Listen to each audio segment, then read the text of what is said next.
Well, thank you, Jeff, and it's a real honor to be here. Some of you may know that this is my second year full-time at Midwestern after 20 years at Baylor University in Texas, and it's been a real joy for me to be at Midwestern generally, but also to be a recipient of the blessings that come through the Spurgeon Library, and being a colleague with Jeff has been a major highlight for me. If you know my work, I tend to work on things slightly earlier than Spurgeon, but partly because of my switch here, I was inspired to do some work researching his involvement with the anti-slavery movement and the extremely negative reaction he got in the American South because of his views on slavery. And what I'm going to present to you is a kind of modified version of an article that was published last year in the history journal American 19th Century History. If the details and footnotes are of interest to you, you feel free to email me and I'll send you a full copy of it. So ever since the evangelist George Whitfield took the English-speaking world by storm in the late 1730s, British and American publishers had been on the lookout for the next great evangelical celebrity pastor. And by the late 1850s, a new candidate had emerged as the modern Whitfield, as one widely printed sermon collection put it. He was, of course, the Baptist preacher Charles Spurgeon, who took on much of Whitfield's mantle in England. And despite their denominational differences, Whitfield was a lifelong Anglican. Spurgeon was a Calvinist evangelical like Whitfield. Spurgeon commandeered the Anglo-American print market in ways that echoed Whitfield's success. Spurgeon rejected the comparison to Whitfield as presumptuous, given Whitfield's legendary status in the Anglo-American evangelical community, but he nevertheless seemed poised to become the modern Whitfield in America as well as Britain. But he never took on Whitfield's outsized role in America, at least not during his lifetime. And why was that? Well, one obvious reason is that Charles Spurgeon never visited America. And more crucially, his cresting fame and popularity in the U.S. was short-circuited by the burgeoning crisis over slavery, secession, and the American Civil War. Some Spurgeon specialists have noted his anti-slavery views and his related unpopularity in the American South. Some have also noted that Henry Ward Beecher accused Spurgeon's American publishers of removing anti-slavery content from the American editions of Spurgeon's sermons, an accusation which, as is newly shown below, was actually true. Few Civil War historians have even commented on the American controversy over Spurgeon's anti-slavery stance, however, and no scholars have fully examined the American context of Spurgeon's controversial opinions in the turbulent months between John Brown's raid on Harper's Ferry, the Harper's Ferry Arsenal in Virginia in October 1859, and Abraham Lincoln's nomination for president in May of 1860. Spurgeon's reputation in the U.S. was particularly damaged by a letter published in early 1860 in which he praised the abolitionist martyr John Brown. Spurgeon in this letter became among the most salient targets of white Southern anger in 1860, the fateful year of Lincoln's election and the beginnings of Southern secession. Examining the controversy over Spurgeon's John Brown letter illuminates crucial but understudied developments in American popular culture and especially publishing culture on the eve of Southern secession. And the episode sheds new light on Spurgeon's career, showing why it was exceedingly unlikely after early 1860 that the English Baptist minister would ever become an American celebrity on par with George Whitfield. So the key events in the American firestorm over Spurgeon and slavery began with the abolitionist zealot John Brown's ill-fated raid on Harper's Ferry, Virginia in October 1859. Now, some of you probably know that closer to these parts, Brown had also been a key agitator in the small but vicious Civil War that engulfed eastern Kansas in the mid-1850s, the episode known as Bleeding Kansas. American politics had been convulsed for years over the issue of slavery and abolition, and Brown's attack on the federal arsenal at Harper's Ferry took the controversy to a whole new level. Brown was hanged and executed on December 2nd, proclaiming before his execution that, quote, "the crimes of this guilty land will never be purged away but with blood." Spurgeon became connected to the controversy over Brown through a sermon given by Henry Ward Beecher at the Plymouth Church in Brooklyn on October 30th, 1859. Beecher, as you may know, was part of the influential Beecher clan of pastors and writers, including his famous sister, Harriet Beecher Stowe, the author of Uncle Tom's Cabin. And on the eve of the Civil War, Henry Ward Beecher was one of the most well-known and controversial American ministers, not least because of his vocal opposition to slavery. His October 30th oration, devoted to John Brown, was ambivalent about the Harper's Ferry attack itself. In some, Beecher said that Brown's, quote, "soul was noble, his work miserable." But he alleged that too many Northern Christians and churches in America were afraid to confront the topic of slavery. And Beecher further claimed that Northern book publishers were averse to printing critiques of human bondage. And specifically, he declared that some had cut out anti-slavery passages from the works of popular foreign authors, including Charles Spurgeon. Now, the mere fact of publishing silently edited versions of British sermons in America was not unusual, as there was no copyright agreement between the two countries, and publishers often modified the content or length of sermons and other publications to suit their preferences. But the political implications of Beecher's charges were explosive. And Spurgeon faithfully responded to Beecher's allegation in a letter originally published in the Christian Watchman and Reflector newspaper in Boston. He first noted that he did not regularly address slavery in his sermons, since slave owning was illegal in Britain. Spurgeon said that he preferred to focus on sins committed by those in his audience rather than the deeds of, quote, Brother Jonathan, which is what people in Britain often called America. Now that he had the attention of the American public, however, Spurgeon wanted to make his views on slaveholding very clear. Quote, "I do, from my inmost soul, detest slavery anywhere and everywhere, and although I commune at the Lord's table with men of all creeds, yet with a slaveholder I have no fellowship of any kind." Well, in context, Spurgeon's letter offered as vociferous a Christian indictment of slaveholders as one could imagine, comparing them elsewhere in the letter to murderers. And he moved on to the rumor, he said, that he had, quote, "left out the anti-slavery from my American edition of sermons." And he denied that this was true, although he again noted that he had rarely made mention of slavery in his printed sermons. He intended to focus more on the subject, however. Quote, "I shall not spare your nation in the future. I shall remember that my voice echoes beyond the Atlantic, and the crying sin of a man-stealing people shall not go unrebuked. I did not know that I had been so fully adopted a citizen of your republic," he commented wryly. Spurgeon now was beginning to grasp the extent to which his physical presence was not required for him to make a major impact in the American public sphere.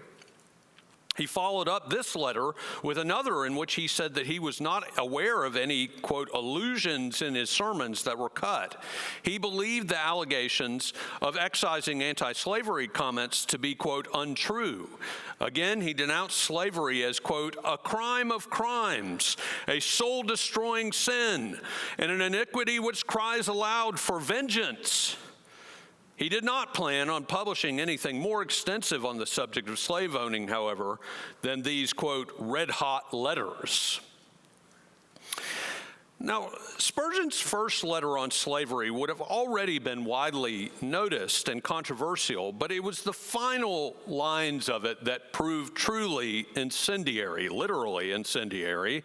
And he concluded it by saying that, quote, John Brown is immortal in the memories of the good in England, and in my heart he lives. Well, most American anti-slavery leaders, including Beecher, had not offered such unambiguous praise for John Brown. And the question of whether to regard Brown as a hero or as a terrorist is still debated today, so one can readily appreciate how controversial Spurgeon's statement would have been in 1859 and 60. His extolling of Brown seemed to discharge all latent American hostility towards Spurgeon, especially in the South.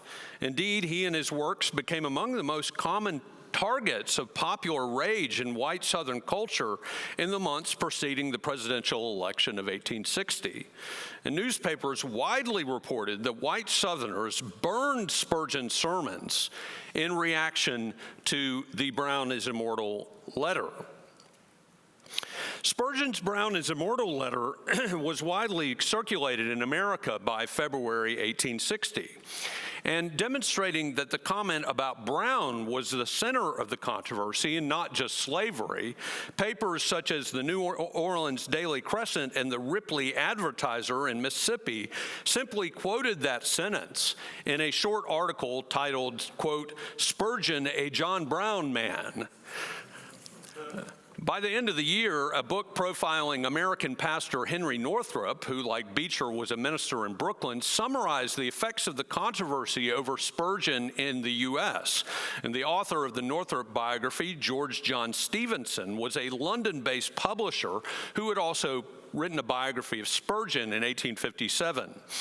And Stevenson said, quote, many of our readers will remember what excitement was recently created in the southern states by Mr. Spurgeon's letter on slavery, resulting in the burning of his sermons publicly.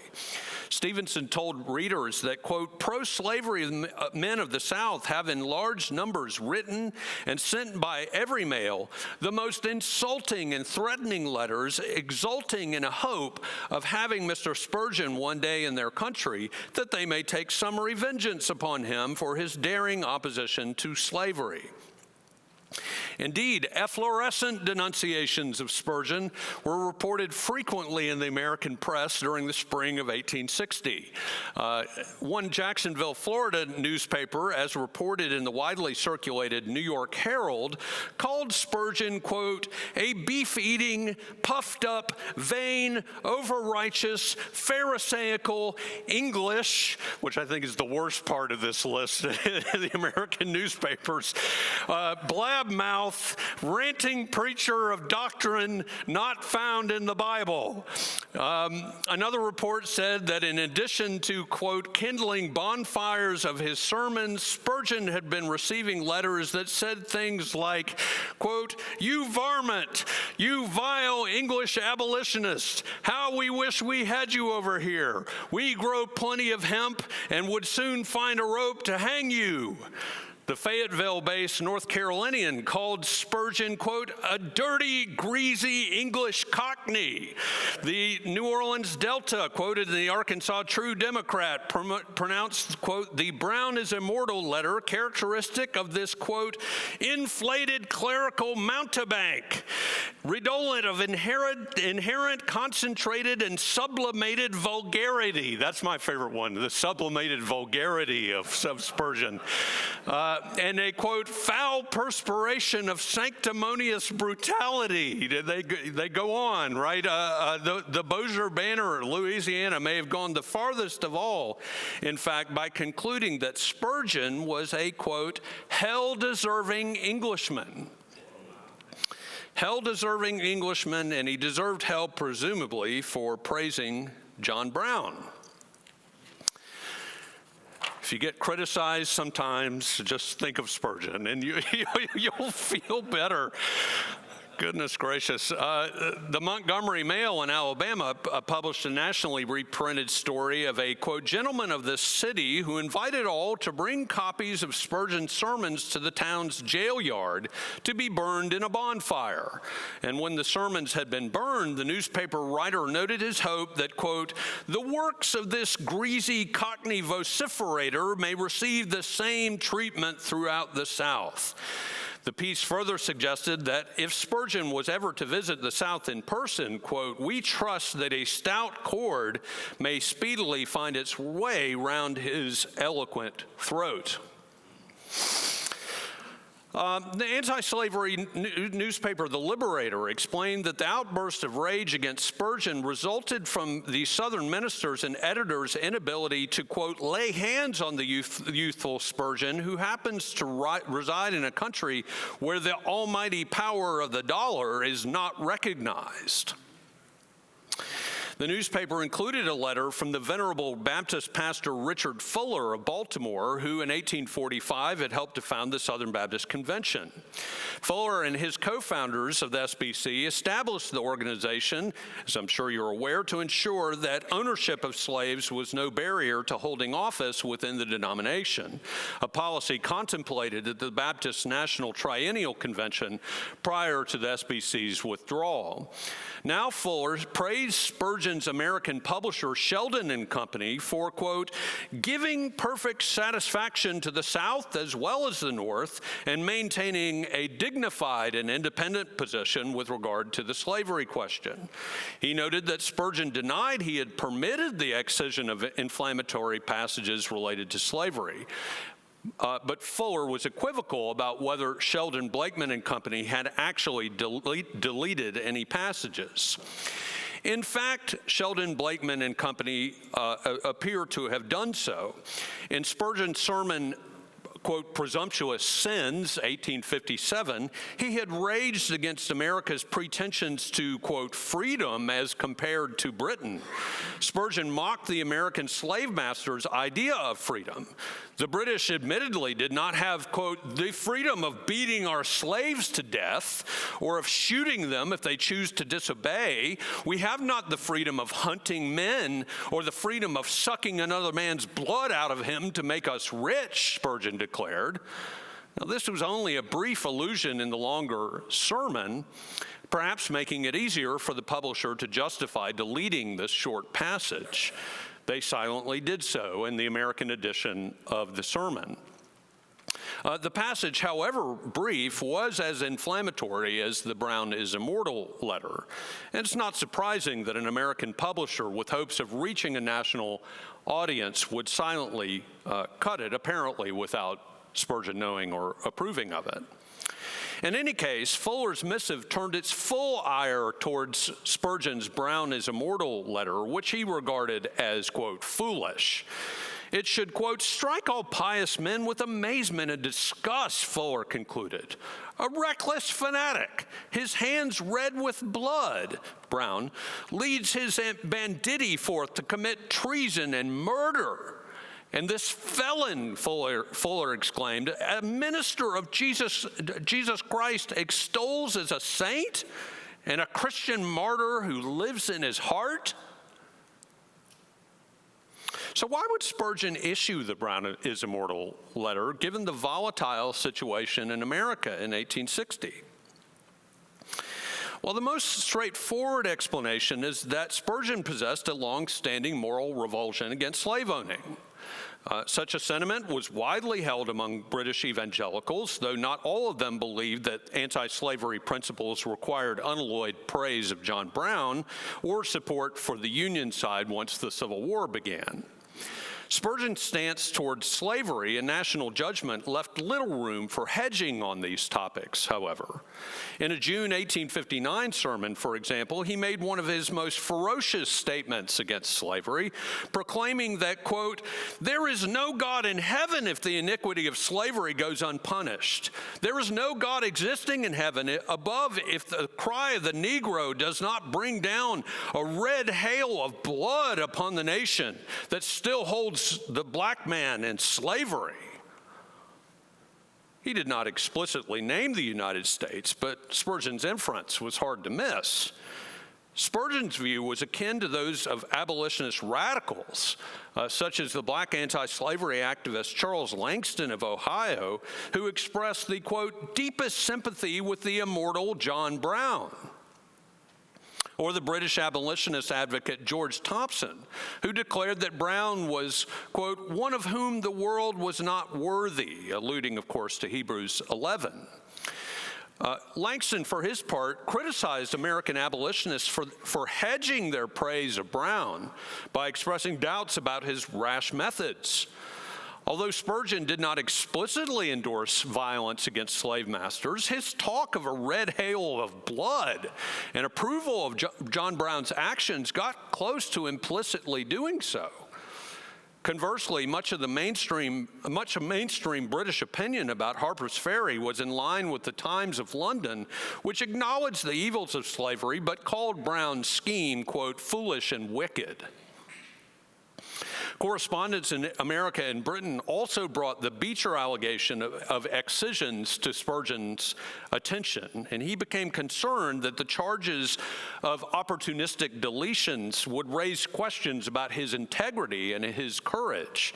Spurgeon did not want anyone to believe that he would soft pedal his views on slavery in order to please his American audience, especially in the South, perhaps leading him to ratchet up the volume in his Brown is Immortal letter. It also seems doubtful that Spurgeon was entirely aware of the heightened tension in America after John Brown's raid.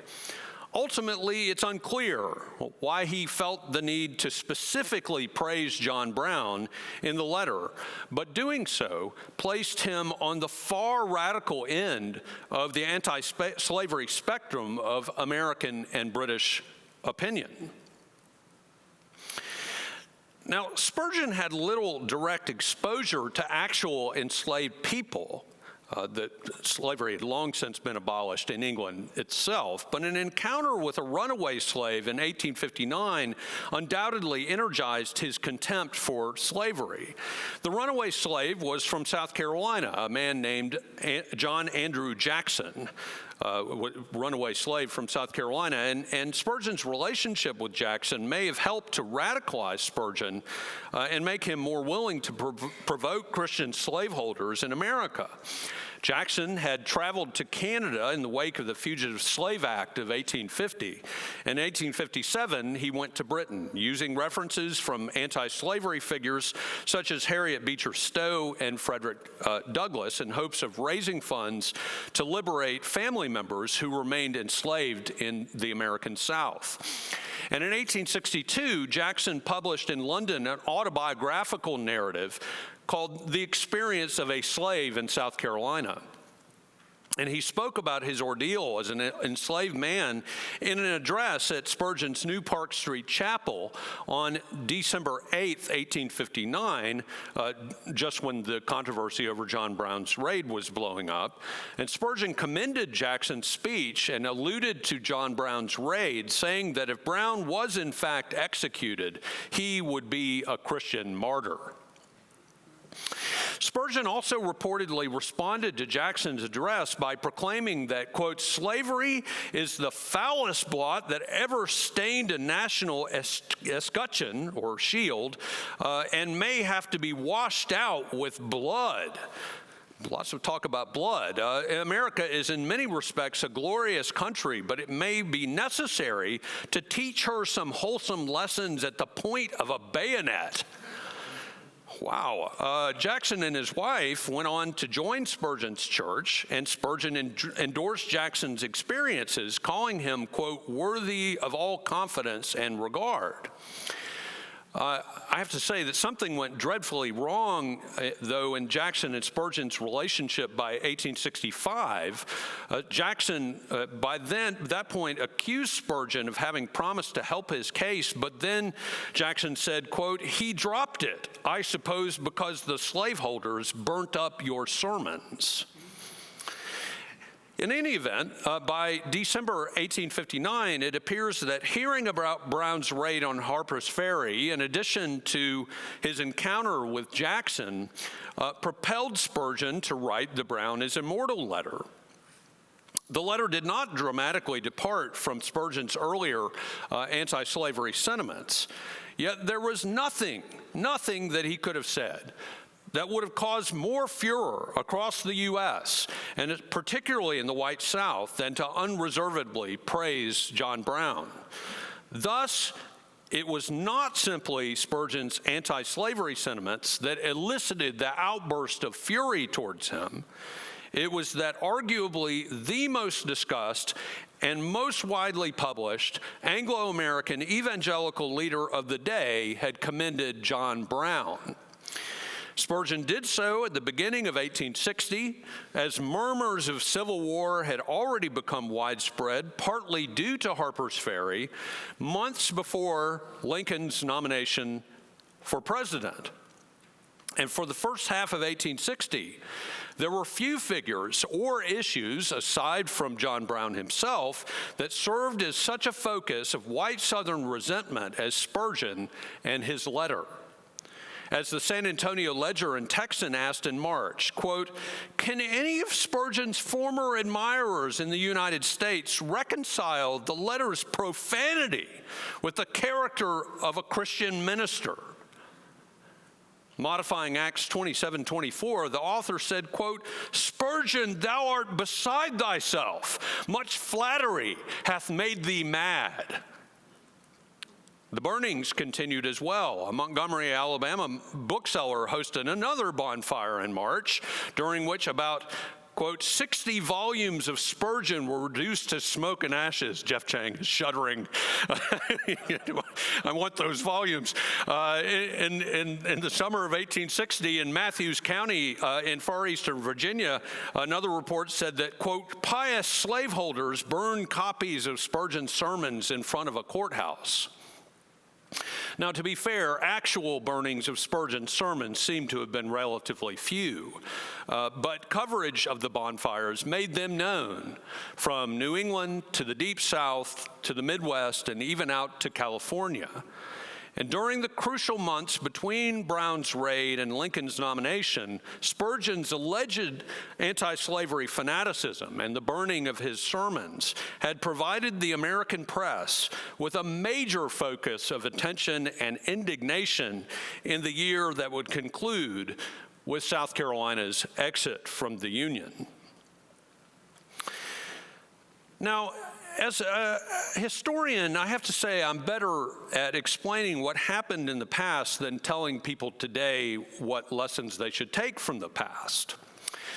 Still, given the perennial challenges associated with pastors commenting on political issues, I want to offer a few thoughts by way of possible application.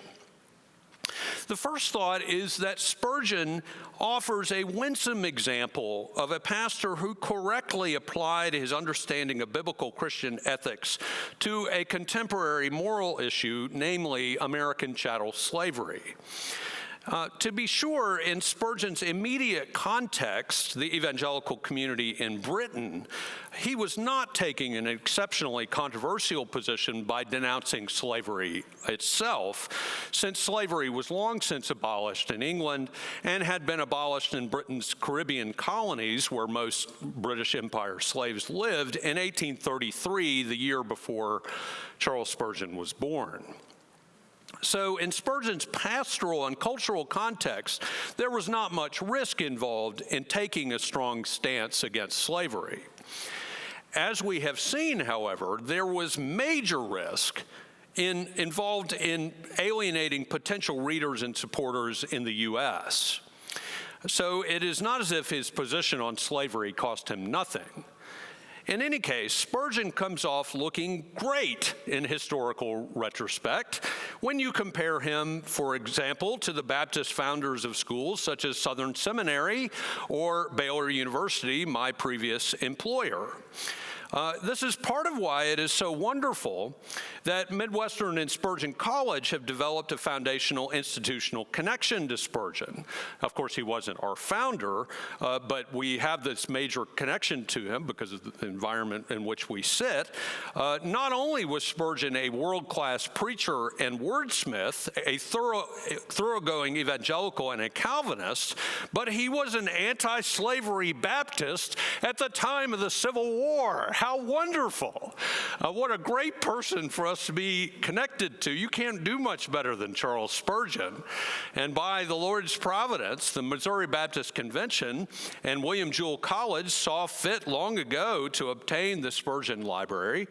And then with the passage of time, Midwestern was able to obtain the library and then build the Special Collections Library. And then finally, and most recently, to purchase the Spurgeon Heritage Collection, which has already been mentioned today. Spurgeon would no doubt be shocked and hopefully delighted to know that the world's leading Spurgeon archive now is in the U.S. and in Kansas City, of all places, despite the fact that he was reviled by many here during his lifetime. And I did a little additional research, actually, and noted that the burning of Spurgeon's sermons was, in fact, covered in at least 2 Missouri newspapers, including the Marshall Democrat. If you're not intimately familiar with Missouri geography, Marshall is in between here and Columbia, Missouri. And the Marshall paper ran a story taken from the Richmond Inquirer in Virginia about the burning in Matthews County, Virginia, a story which concluded with the hope that good Southerners should, quote, burn all books and papers calculated to disturb our peace and expel from our midst all sympathizers of John Brown. That was just cut and pasted from the Richmond newspaper, apparently with the Marshall paper's approval of the sentiments. So let's just say that if we had tried to open the Spurgeon Library in 1860, we might have gotten a less than happy response from some in our community. So, well, I do want to register a bit of caution, however, about Spurgeon's comments on slavery and on John Brown in particular. Spurgeon was 100% right in his denunciation of slavery, but in unequivocally praising John Brown, I think he was getting into more debatable and partisan territory. As we have seen, John Brown was a controversial figure even among white and black abolitionists in America, many of whom saw him as a radical and maybe a dangerous extremist. For example, Brown had tried to recruit the great African-American abolitionist Frederick Douglass to join him in the raid on Harper's Ferry in 1859, but Douglass refused, knowing that the plan was certain to fail and was likely to be counterproductive. In light of this, Spurgeon's unequivocal praise of Brown looks, in retrospect, a bit naive. Instead of pouring oil on troubled waters, Spurgeon was pouring gasoline on an American fire.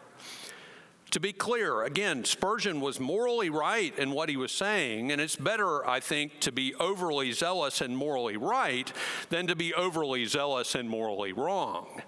But Spurgeon was stepping into a discussion that required some nuance and greater understanding of the details about what John Brown had done than what Spurgeon possessed in late 1859.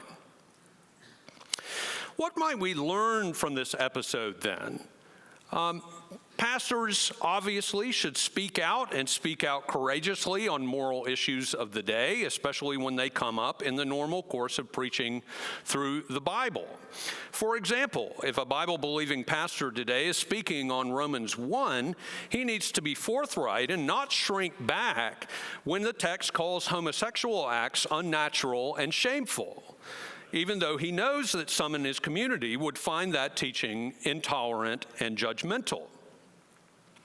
But pastors need to be increasingly more careful when and if they comment on specific partisan issues and controversies. We need our churches to be places of overt moral clarity on the issues to which the Bible speaks. We do not need our churches to be places of overt partisanship, especially on issues that require nuance and specialized understanding, or issues like John Brown's zealotry, on which faithful Christians can and do have differing opinions. It might occur to a pastor today, even this Sunday, to comment on the recent controversy about continued funding for Ukraine, for example. But does the church need the pastor to do that? Does Scripture require comment on a specific partisan issue like that? And does the pastor have sufficient understanding of an extremely complicated subject to do justice to it? The answer to each of those questions is likely no. But again, thank God that Spurgeon was right on slavery. And thank God that he gave Spurgeon that spirit of courage and clarity to speak out, even on controversial issues. One thinks, by comparison, of the downgrade controversy, an issue that did generate a great deal of flack towards Spurgeon in his immediate denominational context in England.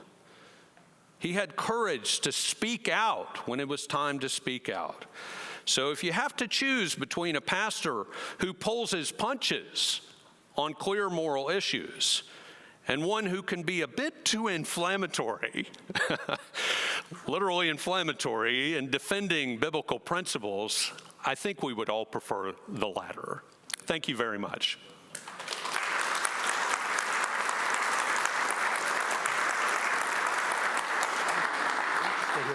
Okay. All right. Friends, we have time for a few questions. I know I said we save that for later, but we've ended a little bit ahead of schedule. Dr. Kidd, thank you for that. I was surprisingly brief. Is that what you're saying? Not at all, not at all. What a helpful model of studying church history. Not only sort of gaining the lessons from positive examples, but also thinking critically about ways in which we can learn from things that they didn't do perfectly, right? And so I thought that was a model for us. We have time for just a few questions. There's a microphone that's come around. Just feel free to raise your hand. Sean, go ahead. I'm curious if you've read Matt Carter and Aaron Ivey's book, Steal Away Home, and whether or not you feel, based on your research, how accurate that was, even though it was kind of interpretive fiction, but yeah, I have to admit that I spend most of my time reading history, but I'm aware of that book, and I looked at to see what they said. I can't say that I have a photographic memory of it, but I think I would probably note maybe more than they did about that something went wrong with the relationship with Jackson, who is a major figure in that book. And it's hard to tell. Because you're only hearing part of what happened. It's a very strange episode because everything seems to be going well, and Jackson speaks at Spurgeon's church, and Spurgeon endorses him and endorses his book, and then all of a sudden, in the mid-1860s, Jackson is denouncing Spurgeon as a coward. And it gets even weirder that actually Jackson's wife stood up for Spurgeon in the controversy. And it's a very rare source. It's like sources in Scottish newspapers that I can only find. There was one scholar who had tracked this down, but that she had said something at some church meeting or something publicly about, well, my husband and I don't agree on this issue. What is going on? But anyway, I think that there can be, from my perspective, there can be a temptation with people like Spurgeon, where there is so much to commend, to be a little bit, nostalgic or hagiographical. I mean, he's just a man, after all, and we always have to keep that in mind. And so, It may have been that he was slightly patronizing towards Jackson. I mean, that I actually say something to that effect in the article, and I had one reader who was upset. You don't know that. You don't know that. But I'm like, but that would have been totally normal. Culturally, and it wasn't right, but it was totally expected that, a runaway slave, arguably the most famous pastor in Britain at the time, I mean, maybe he was a little, patronizing towards him or something. Something happened about money that led them to split, and we can imagine and fill in the details. Thank you. Stuart, do you have a question? What was his relationship with Frederick Douglass? Did they ever meet? Did he ever comment on Douglass's work and his trips to England, that kind of thing? You're testing do you remember this? Didn't they correspond a little bit? They did. There is a reference to... Isn't it great having Jeff Chang to ask about it? Here's an actual Spurgeon expert, not me. In his 4-volume autobiography, there is a letter printed in there from Douglass, I think writing to Spurgeon, and just praising Spurgeon's sermons. So apparently they did correspond some. Yeah. Other question? Yeah, up front here. We've got a couple up here if you want to bring the mic up. Yeah. And then there's one right there too. What was the financial impact of Spurgeon's sermons being burned and edited, really, in the United States? Yeah, I mean, I know that the publishers took a major hit because he effectively lost, at least temporarily, his whole white Southern audience. I mean, people like Richard Fuller. I mean, Richard Fuller is maybe the most influential Baptist pastor in the South, and he's pretty much denouncing Spurgeon now. And so it's not just that they're burning sermons, but I think more profoundly, it's just we all have limited book budgets, and so if he's tarred with radicalism now, I mean, you're certainly talking about thousands and thousands of prospective buyers, maybe tens of thousands, who would pass now on Spurgeon. I will say that Spurgeon he's clearly stung by the episode. Not only, I think he didn't realize, I think, how strong the reaction was going to be to the John Brown is Immortal letter. And he also, I think, was embarrassed by the fact that they were cutting his anti-slavery references, and he didn't know it, and he had publicly denied that they were doing it. I mean, there was no lack of integrity with Spurgeon, but he just said, no, they're not doing it, but he didn't know. And I mean, it takes a really long time you can't email people and stuff, right? I mean, we were kind of working on the telegraph at that point. It's about as fast as we could communicate. But in general, Spurgeon is stung and a little embarrassed by the episode.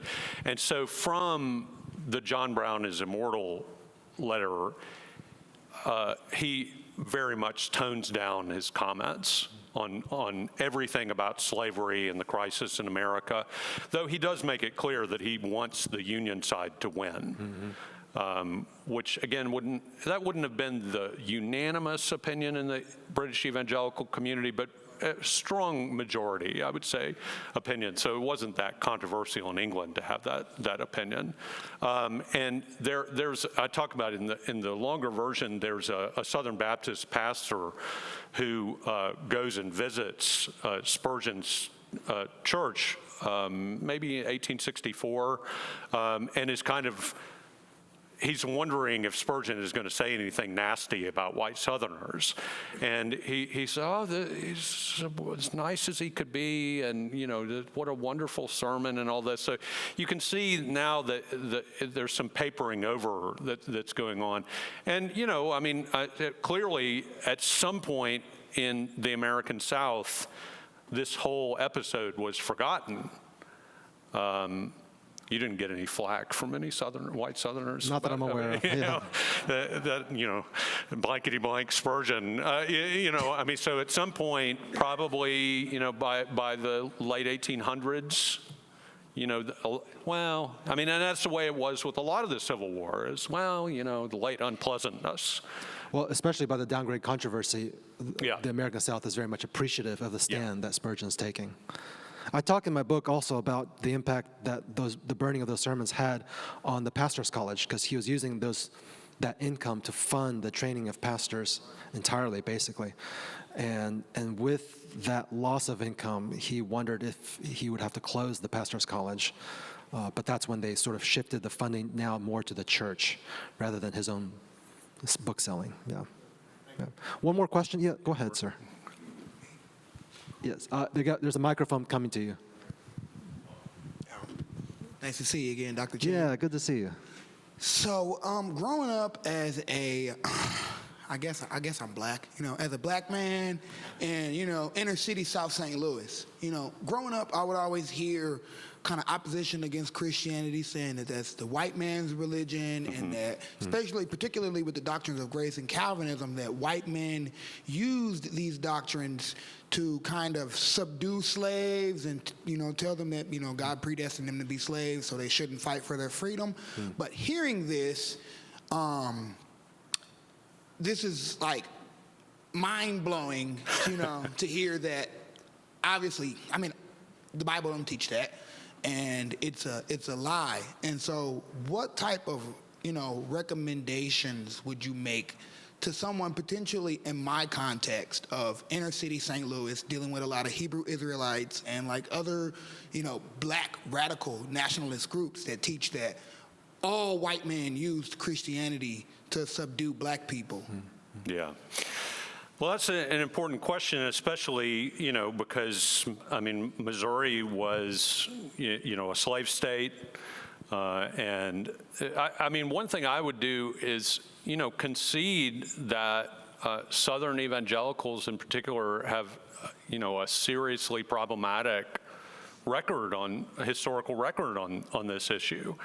But to say that's not the whole story, the earliest, certainly in the American Revolution, many of the earliest anti-slavery figures, both black and white, are evangelicals and Calvinists.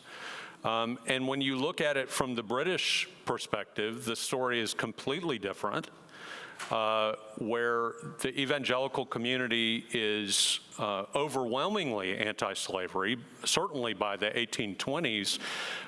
We know about William Wilberforce and his heroic efforts to have slavery abolished in the British colonies in the Caribbean.